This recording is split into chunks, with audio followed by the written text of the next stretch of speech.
Assalomu alaykum. Biz o'tgan darsimizda o'tkir diareyalar haqida gaplashgan edik. Ya'ni o'tkir diareya nima? Kuniga 3 marta va undan ko'p ichib ketadigan bo'lsa va 2 haftagacha davom etadigan bo'lsa, bu o'tkir diareyalar deyiladi. O'tkir diareyaning 2 xil turi bor edi. Ya'ni yallig'lanish jarayoni qatnashgan va yallig'lanish jarayoni qo'shilmagan holatdagi diareyalar. Bugungi mavzuyimiz surunkali diareya va uning sabablari. Birinchi navbatda surunkali diareyani sabablari haqida gaplashadigan bo'lsak, surunkali diareya o'zi nima? Surunkali diareya bu ich ketishining 2 haftadan ham cho'zilib ketishi, ya'ni oylar davom etishi bilan namoyon bo'ladi. Uni keltirib chiqarish sabablari gormonlar. Misol uchun VIP, ya'ni vasoactive intestinal peptide, ya'ni ichak tomirlarimizda, ichak qon tomirlarini o'tkazuvchanligini orttirib yuboradigan peptid miqdorining oshib ketishligi. Gastrin, 5-hydroxytryptamin. Bular ham o'z navbatida gastrin, ya'ni oshqozon ichagimizdan va oshqozon osti bezimizdan ishlab chiqariladi. Vipoma ham xuddi shunaqa. Ingichka ichak, yo'g'on ichakdan ishlab chiqariladi. 5-gidroksitryptamin, ya'ni karsinoid sindromda ham serotonin miqdorining ortib ketishligi va serotonin o'z navbatida oshqozon ichagimizda mukoid, ya'ni shilliq qavatining ko'p ishlab chiqarilishi bilan va harakatini oshirib yuborishi, oshqozon ichagimizda harakatini oshirib yuborishi bilan namoyon bo'ladi. Vipoma, karsinoma, karsinoid sindrom, gastrinoma. Bu holatda oma qo'shilgan holatda asosan mana shu gormonlarimizda ishlab chiqaruvchi hujayralar sonining ortib ketishi bilan namoyon bo'ladi. Hop, ikkinchi faktorimiz osmotic substrates, ya'ni osmotik moddalar. O'zi bilan birgalikda suvni biriktirish xususiyati bor moddalar. Ya'ni malabsorpsiya oshib ketib qoladi. Laktoza intolerance, ya'ni sut shakari, laktozani bilamiz, sut shakari. Mana shu sut shakarini bizni ichaklarimiz hazm qila olmaydi, o'zlashtira olmaydi. Bu asosan emadigan yoshda ko'proq uchraydi, ya'ni chaqaloqlarda ko'proq uchraydi. Keyingisi celiax. Celiax nima degani?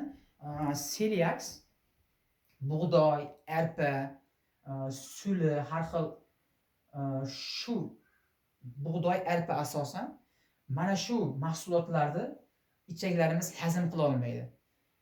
Bu hazm qila olmagandan keyin bular o'z navbatida o'zi bilan birga suvni biriktirish xususiyati bor, surunkali ich ketishiga sababchi bo'ladi. Keyingisi external pancreatic insufficiency, ya'ni tashqi oshqozon osti bezining tashqi sekretsiya funksiyasining yetishmasligi, ya'ni hazm fermentlarining ishlab chiqarishning yetishmasligi. Bunda bemor axlat juda ham badbo'y bo'ladi va bemor shishganga o'xshab turadi. Xuddi shishinqiragan, xuddi koptok o'xshab shishganga o'xshab turadi.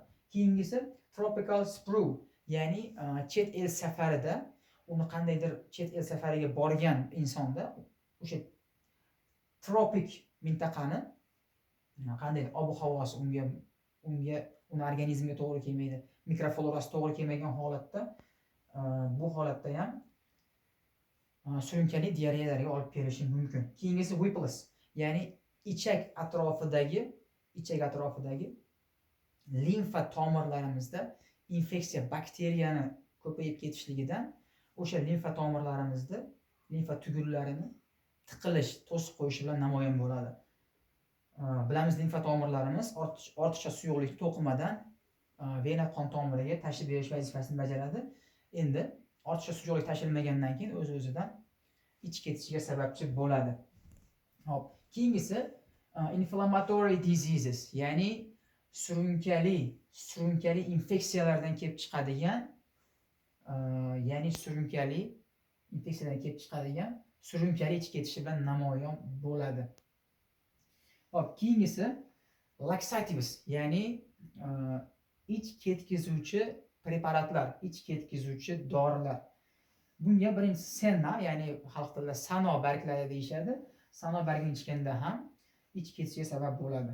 Docoside, bu Docoside ich surgi dori vositasi, laktoloza singari ich surgi dori vositasi. Keyingisi magnesium citrate, keyingisi polietilin glikol hisoblanadi. Rahmat.